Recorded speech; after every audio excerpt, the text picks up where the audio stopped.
So we're here today on a very nice Saturday in April 2024 with Charlie Birbara, and we're here to talk to you about your career. And I just want to welcome you and look forward to this interview with you. Thank you. By the way, I think I should tell you that my voice will be somewhat less than optimal because I had some problems with my vocal cords. Okay. Well, we'll try to turn it up and so that people can really benefit from what you've got to say. So let's talk about what drew you to medicine. What is it that made you seek a career in medicine? You know, I grew up in Worcester, and when I was a kid, I'm talking before the age of 10 years, I always knew I wanted to be a physician. So I talked about being a doctor from a very young age. Wow. So my whole focus was always at some point to become a physician. Yeah. So were there other physicians in your family? No, but there was a family friend who was a physician in Shrewsbury. He was a family practitioner in those days where they would actually do house calls. And I got to know him a bit, but I really just, somebody gave me a doctor's set when I was maybe 7 or 8 years old. Yeah. And the whole idea of going into medicine was something that was ingrained very early on. Excellent. Do you have any other, brothers or sisters that went into medicine? Or? So I have one brother.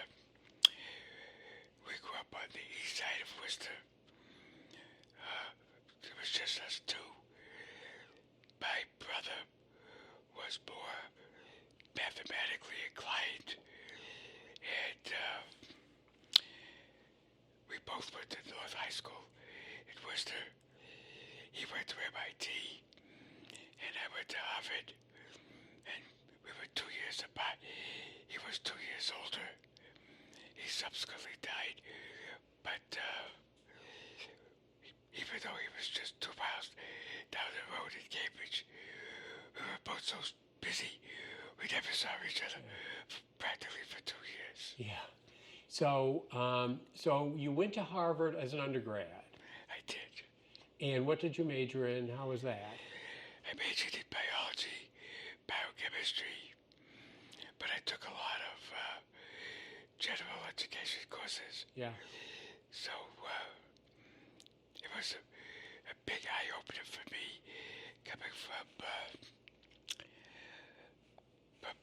high school that I was at and going into a university where most of the people I think had somewhat better initial training. Oh, yeah. Yeah. But you got into that, so that's terrific. And what years did you go to Harvard? I graduated in 1958, and at that time, my total tuition movement board cost about $2,000. Wow. So for about $2,200, you could go to Harvard for a year. Holy Moses. But I had a scholarship, Yeah. so that made a big difference. Great. And then did you go straight from undergraduate into medical school? I did, and I went to McGill in Yeah. Montreal, where the initial medical school tuition was $600 a year. Yeah. In addition, there was a very favorable exchange rate from the Canadian dollar Oh, yeah. to the American dollar. So my medical education, by today's standards, was amazingly cheap. Oh, yeah. Holy Moses. And so what was medical school like there?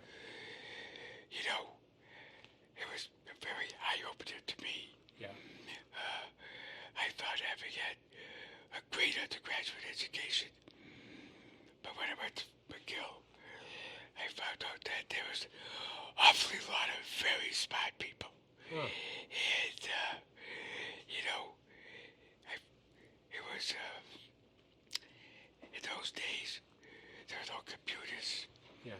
was all classroom learning, hands-on learning, and learning from great clinicians. Yeah. Actually, in Montreal, many of you were from Germany, who had come to this country, in 1940s, 1950s. Yeah. And so it was a great education. So how did that medical school education compare to what you see in medical school today? Well, I have talked to some medical students at UMass, and some of them say, we don't need to go to class. Yeah. We just look at our computers Right. and we take tests. Yeah. In those days, that obviously didn't work. Yeah.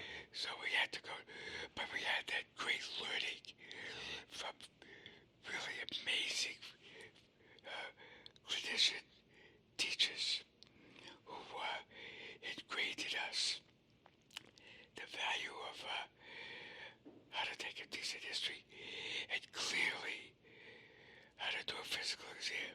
Yeah.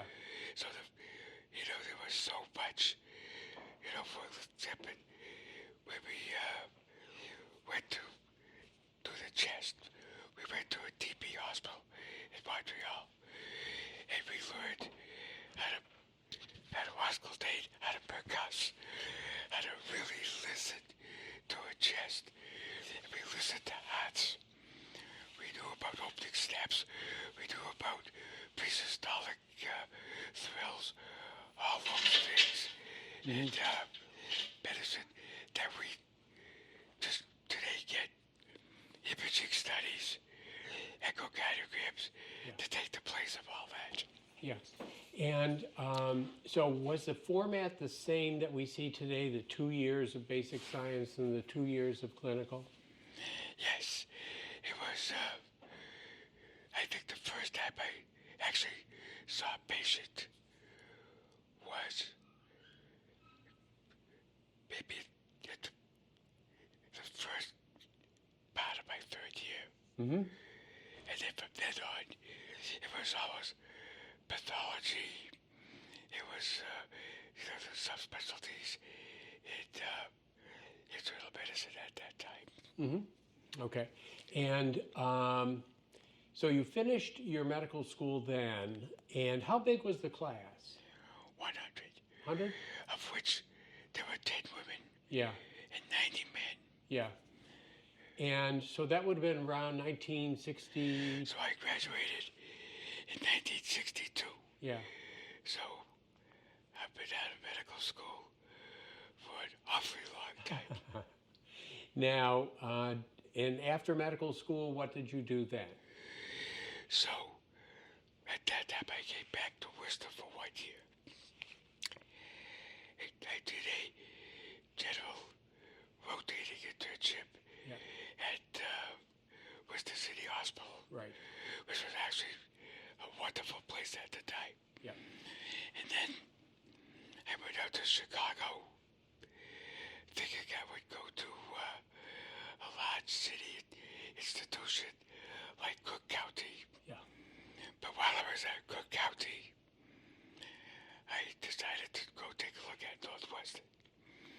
And when I went to Northwestern, on that day, unannounced, I met with one of the chiefs of medicine at Northwestern.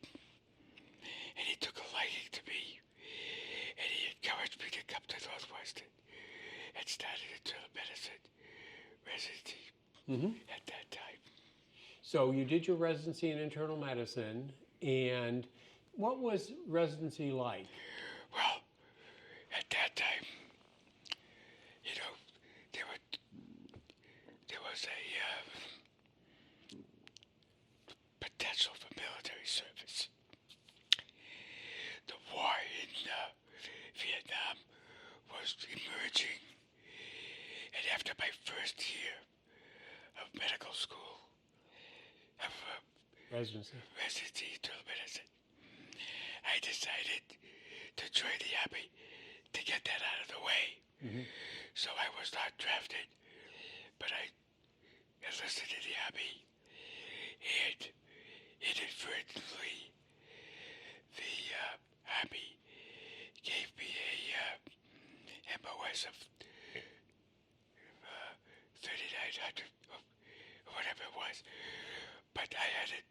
specialist internal medicine specialty as opposed to general medicine.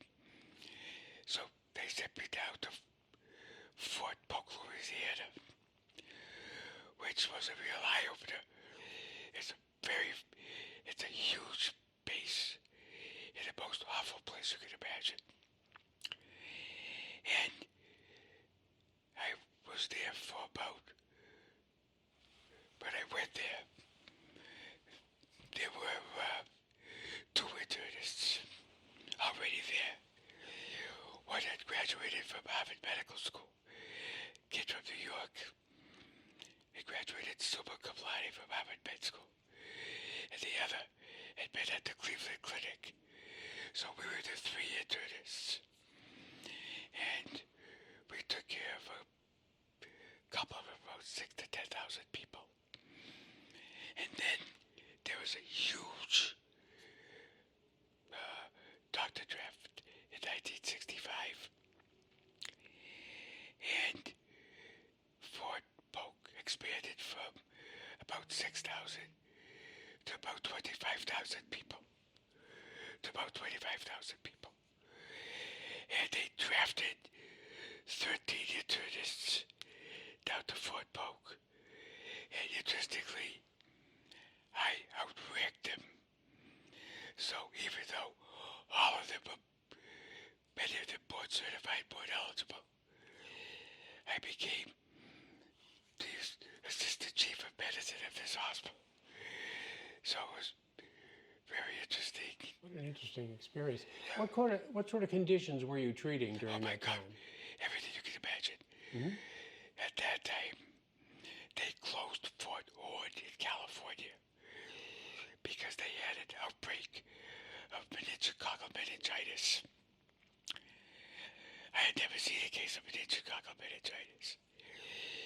And because the wife of one of the congressmen on the Monterey Peninsula got meningitis, he demanded that they close Fort Ord, which was the major jumping point for advanced infantry training to go to Vietnam. So the Army built a Vietnamese village in Fort Polk and sent all the people from Fort Ord to Fort Polk. And they brought with them meningococcal meningitis. And over the next year and a half, I saw 120 cases of meningococcal meningitis. Wow. The first patient that I ever saw was a young black recruit who was walking across the hospital. At that time, it was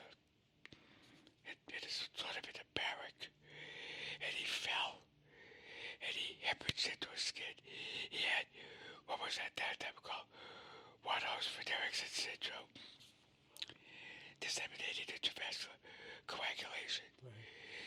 And he had been to one of the clinics, and they just sent him back to duty. But they did a white count. The white count was 50,800. So I said to everybody at that time, if you get somebody, just do a white count, because we could automate that. And so we then had 80 cases, and I had not one death. Fort Ord had about 45 cases and 20 deaths. Wow. And so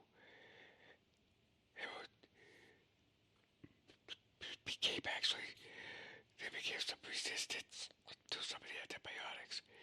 So we had maybe 8 deaths for the next 30 cases.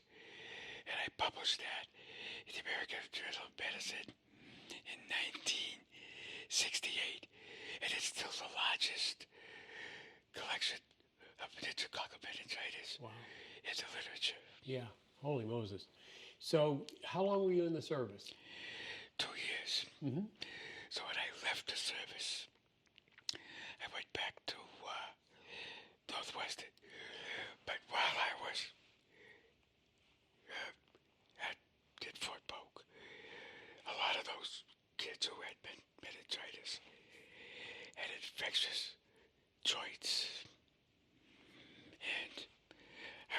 the joint, there was always pus. We sometimes did not grow the organism, but there was always pus, and all of them got better. So, when I went back to Northwestern, there was a guy who came in with severe polyarticular rheumatoid arthritis. And the chief of rheumatology at that time was a man by the name of Frank Schmidt, who had come from NYU to Northwestern. And he was a real hard worker. And he took a liking to me, and I took a liking to him. So in the next couple of years, while I was doing my residency, I would always sort of tag along whenever there was a case of that involved autoimmunity. So when I got done my 2 years of residency, I said to him I wanted to do a fellowship in rheumatology, and he said, not without working at the bench. So I said, what do you mean by that? He said, you have to do research. I wasn't very interested in doing bench research, but he convinced me to. So for 1 year, I cultured lymphocytes. I added bulk-wheat antigen, vitamin included, and watched these lymphocytes transform. And I had to add various stuff to them to see what would make lymphocytes. We were using tritiated thymidine as a marker. So I did this bench research for a year. And after that, I spent another year, and I did clinical. And that was in about 1970. At that time, Dr. Buttons, who was a cardiologist at Worcester, he became chief of medicine at City Hospital. And he called me because he knew me. And he said, you need to come back to Worcester because I don't think I can teach these young guys the things I need to do, because Worcester City Hospital is going to be trying to teach some medical students. So that's what brought me back to Worcester. Mm-hmm. Otherwise, I would have stayed in Chicago, where they wanted me to stay. Mm-hmm. So I came back to Worcester, and I had an office at the City Hospital, and taught that first class of 16 UMass medical students. 1970. Wow. There were a lot of bright kids in that class. Mm-hmm. Now, your arrangement was you were right from the start specializing in rheumatology. Well, yes. But, I was brand new. I had to make a living. Mm-hmm. Rheumatology was not really a recognized specialty at that time. Not a recognized subspecialty. I think that happened in the mid-1970s. So, in the beginning I did mostly rheumatology, but I was doing internal medicine. Mm-hmm. So, when I was able to finally develop enough patients, I just decided to do only rheumatology. Yeah. That took about 3 or 4 years. Now, you were by yourself in practice? How did that go? I've always been by myself. Mm-hmm. The only time I had somebody was I had Jim McGuire, who was in that first medical school class. He became very interested in rheumatology. He was exceptionally bright. Mm-hmm. He was a lot smarter than I was. And Jim went on to, he actually went down to Dallas, to Southwest Medical Center, and then went to Stanford. We worked with some very high caliber rheumatologists, and then he came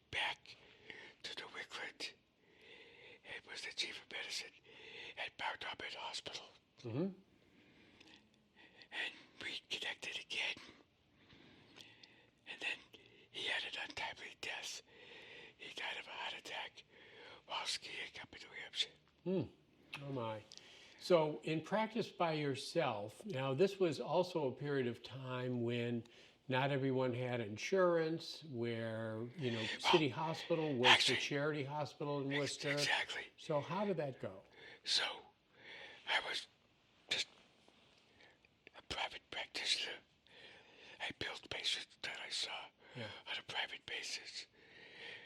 But I had a free office. yeah, But I spent a lot of my time teaching those first few classes mm-hmm. that came to, well, there was no hospital. There was no university hospital. Right, So the hospitals were St. Vincent, Memorial, Hennepin, City. mm-hmm. I think some at Fairlawn. Not Okay, much. So that was essentially it. But we had I taught a lot of the current physicians sure. in those early days. Some of them were really good docs. Now, about running the practice, how did that, did you just learn that as you went along? Or, I mean, it Yeah, wasn't something that that you were taught during residency. I had to learn that. Yeah, So I had a girl who was sort of well, my secretary, and she would make an appointment every year and build everybody mm-hmm. at that time. Sure. So computer billing did not happen, I don't think, for at least 10 years after I started Probably practice. the 1980s. Around 1980s. Yeah, yeah. And And, so, and not only that, in those days, everybody had either Blue Cross, pretty much, or Mass Health, mm-hmm. and they didn't have much else. Yeah, And Medicare. mm-hmm. So we had billed Medicare. Yeah, We had billed Blue Cross. mm-hmm. And that's how we made our living. Mm-hmm. So we got paid per day for a patient in the hospital. And I remember my full office visit at that time was $10. Yeah, So for $10, I would see, that was the whole office visit. yeah, There was no second. So you didn't bill insurance after that $10. yeah. And early in your career, what kind of conditions were you treating primarily, and what sort of treatments would you typically use? Well, at that time, we did not understand the pathogenesis of these diseases as we do now. So all we had, for example, in rheumatoid arthritis was aspirin. We did not have so-called NSAIDs until 1974, when we had ibuprofen, which was the first NSAID. And then in 1975-76, we had naproxen.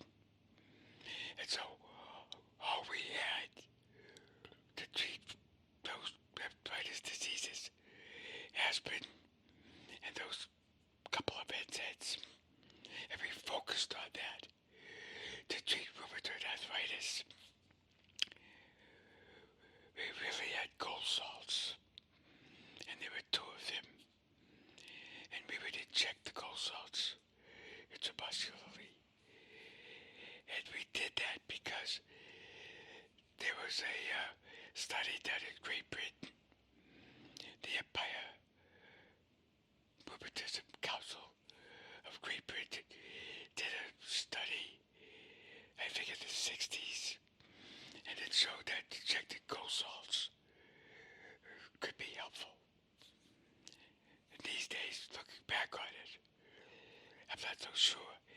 There was this idea heavy metals, arsenicals, mercury, could do something to alleviate disease.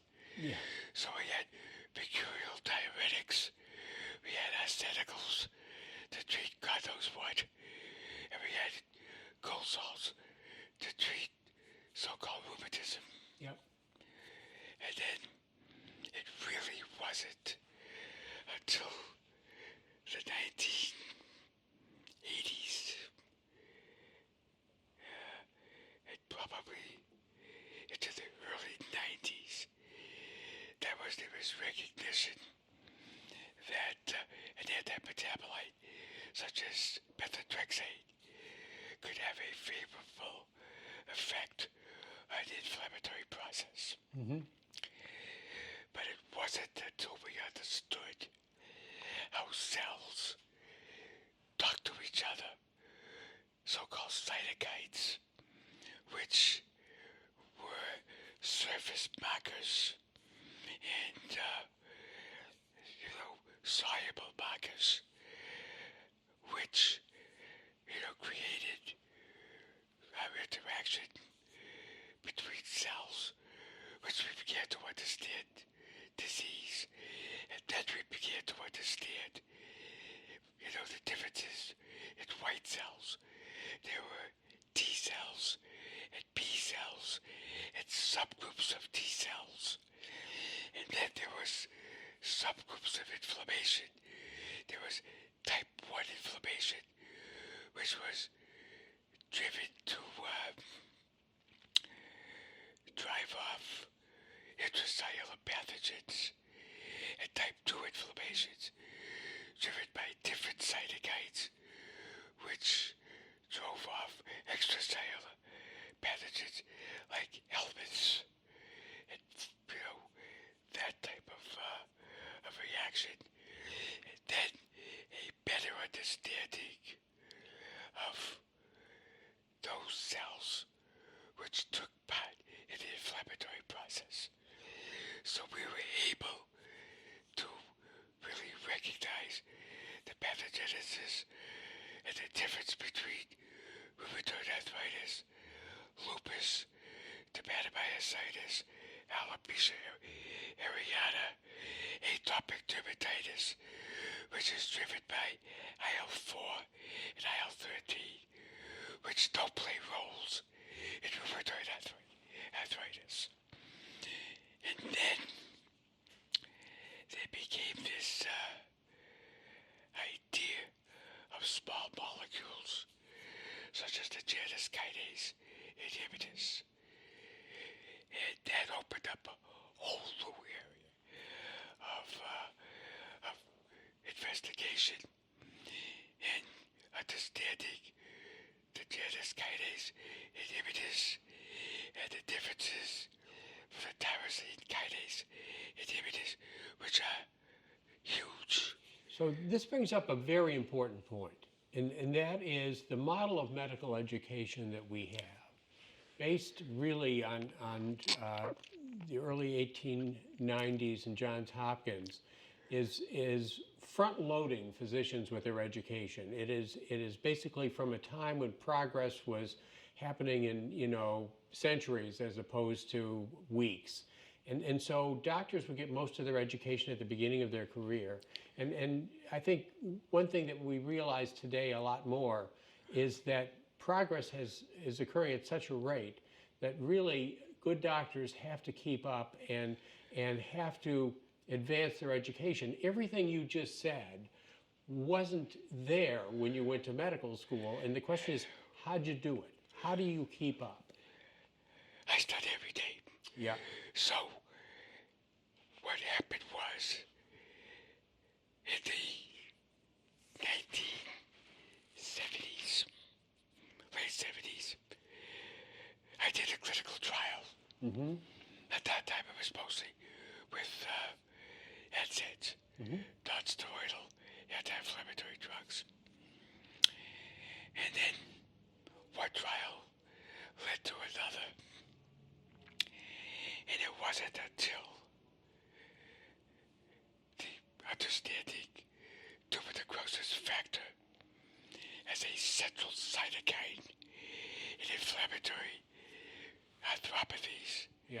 that I said, wow, what an incredible thing. Initially, I was concerned about toxicity, but when I think it was the first TNF was infliximab for the use of the non-Hodgkin's lymphomas. So that was affecting B cells, Yeah. which play a great role in rheumatoid arthritis. And then, from a completely different molecule, rituximab was a chimeric Yeah. monoclonal antibodies, of which 25% of the molecule was of purine mouse origin as opposed to human. And then there was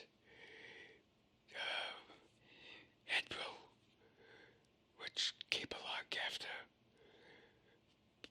rituximab. And then, at that time,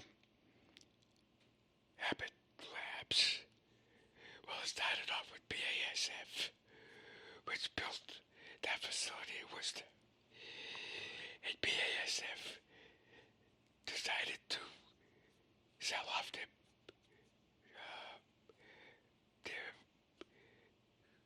pharmacology material. And so they sold it to Abbott. But while it was still BASF, which was based in New Jersey, I said to my researchers at the time, this is going to explode. Mm-hmm. We really have to be at the forefront of this. So called out to New Jersey and let's talk to somebody about working with TNF inhibition. And that's how we got involved with adalimumab, which is Birbara. Mm-hmm. And then, interestingly, that became the biggest drug in the world, made right here in Worcester. So there's another piece here. I asked you about how you keep up, and you said, well, I read a lot. But you don't have a traditional practice. At some point, you made a decision not just to go to the office every day and see patients, but also to do research, clinical research, and diversify your practice into a number of things, not just patient care. So, how did that, what's your thinking around that? Because that seems central to your advantage. So, what happened was, in that trial that brought Birbara to the market, the FDA was presented with 780 cases of RA treated with Birbara. And of course, there was that great difference. Of those 780 patients, 64 were from my practice in Worcester. Mm-hmm. So that was the largest collection of people in that initial trial that got the FDA approval for adalimumab. So what was your thinking, though, when you got to the point of saying, I'm not just going to see patients, I'm also going to do clinical research? I did both. I never stopped seeing patients. Right. You have to see patients because... But you're doing both. You're not just... At the same time. So I was seeing patients, and I started adding staff. Yeah. And at my maximal, I had 8 staff members just doing clinical trials. Mm-hmm. But I had an amazing nurse who had kept up with all of the advances Mm-hmm. in some of these biologic agents, to the point there where Bristol Myers Squibb actually put my clinical trial nurse on their teaching facility. Mm-hmm. So she would go around the country teaching other nurses, Mm-hmm. the use of Aritzia, which is a T-cell modifier Mm-hmm. in the treatment of rheumatoid arthritis.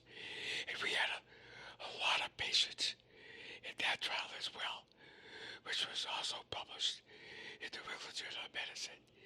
So I think I have done upwards of 300 clinical trials. Wow. And so we played a role in almost every medication that's available today. Mm-hmm. But at some point, my nurse, who was pivotal in being able to do this, the actual monitoring patients, all that stuff, she had an unfortunate CVA and developed a homonymous hemianopsia, and her productivity decreased. And as I got older, I realized that this heavy burden was something I really couldn't do much longer. So I have slowly phased out of doing clinical trials. So I have, for the past 2 years, I have not initiated a new clinical trial, but I have completed every trial that I started, and some of those trials went for 10 years. Yeah. And as we speak today, how old are you? Next month I'll be 88. Okay. So, pretty good for 88. Pretty good for Well, 68. at some point, around the late 1990s, we began to have medicines that could actually treat osteoporosis. Yeah. And it was a no-brainer to understand the magnitude of that problem. So I really wanted to be involved with bone biology, and so I began to study that aspect of medicine, and I became certified to do bone density studies, and I bought my own bone density machine, Mm-hmm. which I upgraded a couple of times. I had a bone technologist who I educated and is certified, and we did a lot of work with, we did a lot of trials, actually, initially with osteoporosis. So I'm curious, I just want to paint a picture of a typical day for you. Let's say in the 1990s, you're seeing patients, you're doing clinical trials. How does a day go? How does a week go? It was work every day. Starting? I get up at 5:30. Okay. And my office opens up at 7:30. Okay. We start seeing patients about that time. Right now I see patients starting at 8. But we started seeing patients, but there was some people doing the research, some people doing the clinical. Yeah. And I would always spend Thursday afternoons as study time.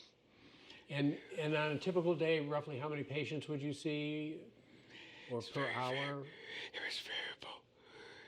If I had, I did not time patients. Yeah.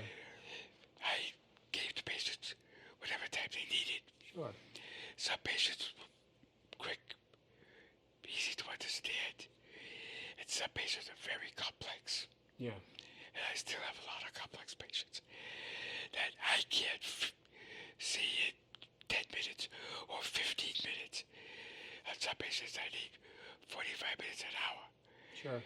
And some patients I need 5 minutes. But my clinical assessment skills, I think, have honed over the years. So I can recognize problems that I need to deal with faster now than I could 30 years ago. Mm-hmm. But that's experience. Mm-hmm. And it only comes from laying your hands on patients. I never did telehealth because I don't see how telehealth applies to rheumatology. Mm-hmm. I need to see whether a joint is swollen. Yeah. I need to bend the finger. Yeah. I need to see does that hand function. I can't examine a hip on a phone call or a TV screen. Mm-hmm. I need to move that hip. Mm-hmm. I need to be able to assess whether it's limited in motion. So that's what I do. And your office hours would start 8 or 9 in the morning in that ballpark? No, the office opens up at 7:30. Yeah. And we go to about 5. Until 5 p.m. And what time would you typically get home from the office? It's very, sometimes earlier I would get home 8 or 9. Yeah. Now I get home 5. Okay. And how about, just coverage for yourself with practicing rheumatology? Was there much in the way of calls at night or on weekends? I give many patients Yeah. my cell phone. Yeah. So today, which is a Saturday, I've had 3 patients call me on my cell. I would rather the patient call me Yeah. on my cell than go through the rigmarole Yeah. of an answering service. So I cover my patients. Mm-hmm. So I can go somewhere. I can be in New York, and I can get a cell phone. Okay. It's not a problem. Yeah. It's 2 minutes. Yeah. Yeah. And you know them. So, And I know them. Yeah. But what I see happening in medicine, we're going to be getting the introduction of AI, artificial intelligence, which can be great for medicine. The problem is artificial intelligence will never have empathy. Mm-hmm. So, will it be equivalent? I think the way we can tell that Mm-hmm. is we give a medical problem to a physician,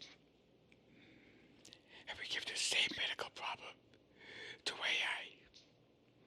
And if the result is comparable, then yes, AI is equivalent. Mm-hmm. But AI doesn't have empathy. And you point to an essential ingredient in the physician-patient relationship, which is that it's a healing relationship. It is one that is built on more than pharmaceuticals and surgery and procedures. But, medicine has come a long way, and the information in medicine these days Yeah. it grows so fast, it's impossible to keep up with it. Mm-hmm. Because the amount of knowledge doubles, Mm-hmm. so frequently.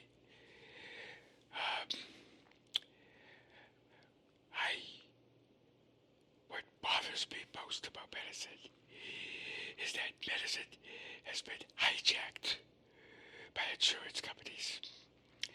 So I spend, or have one person in my office who's very bright, and we spend a lot of our days begging insurance companies Mm-hmm.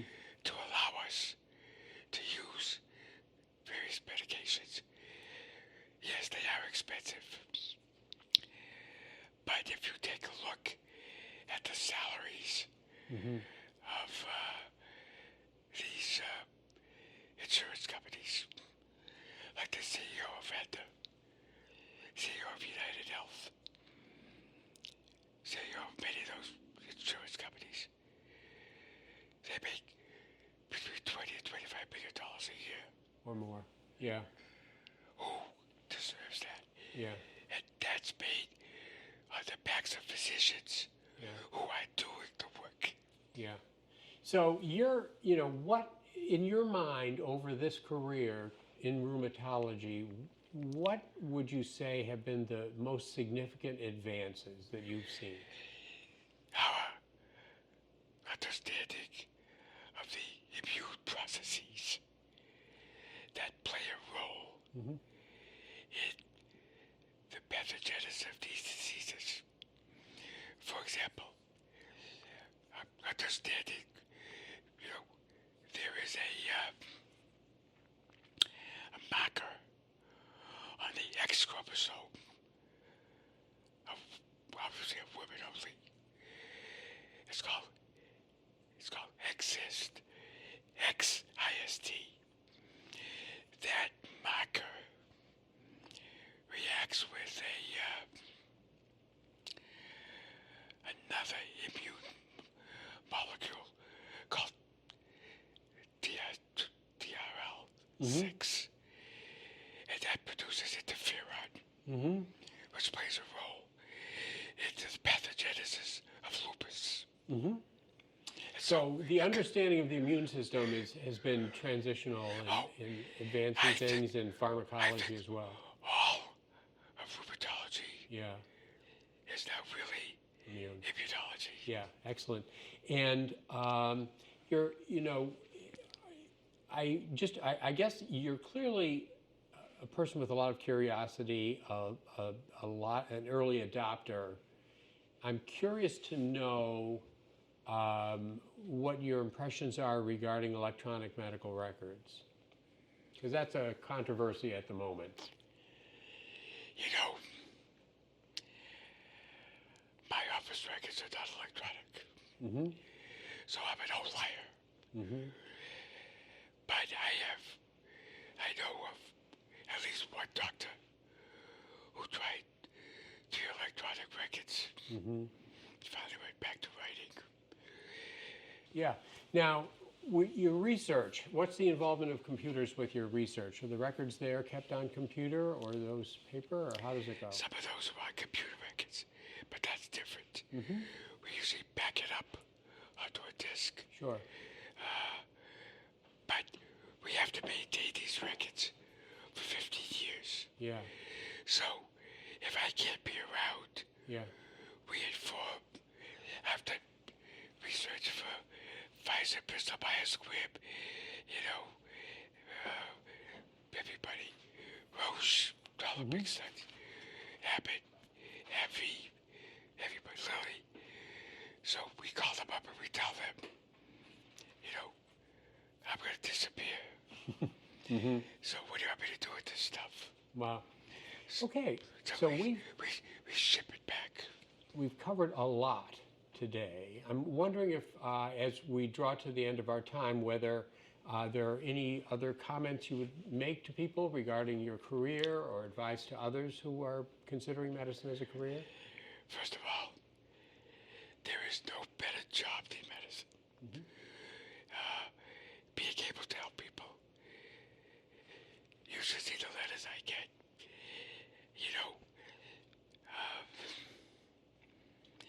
About a year when I first started practice, there was a lady who came to me from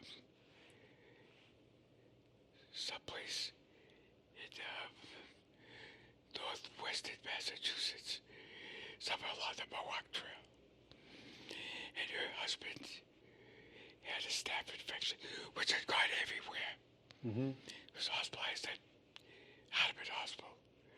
And I would go there every day and take pus out of joints and, brought it to this is 1974, 75. Mm-hmm. About a couple of years, and, everybody thought he was going to die. Mm-hmm. But he went on to live about maybe 30 years more. She sent me this heartfelt letter about his relationship with the grandkids who he never would have seen otherwise. Mm-hmm.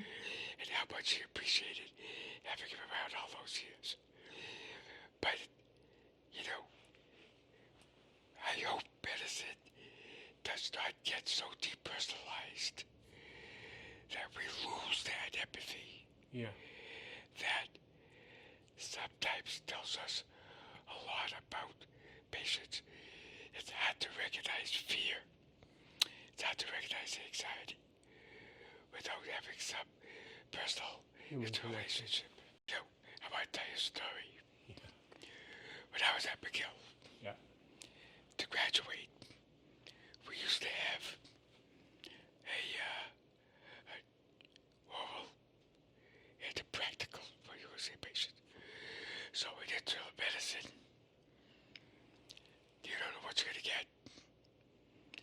So I was a senior. And I have 1 hour. You walk in there, they give you a patient. And I had a patient with end-stage renal disease. So I had 1 hour with that patient.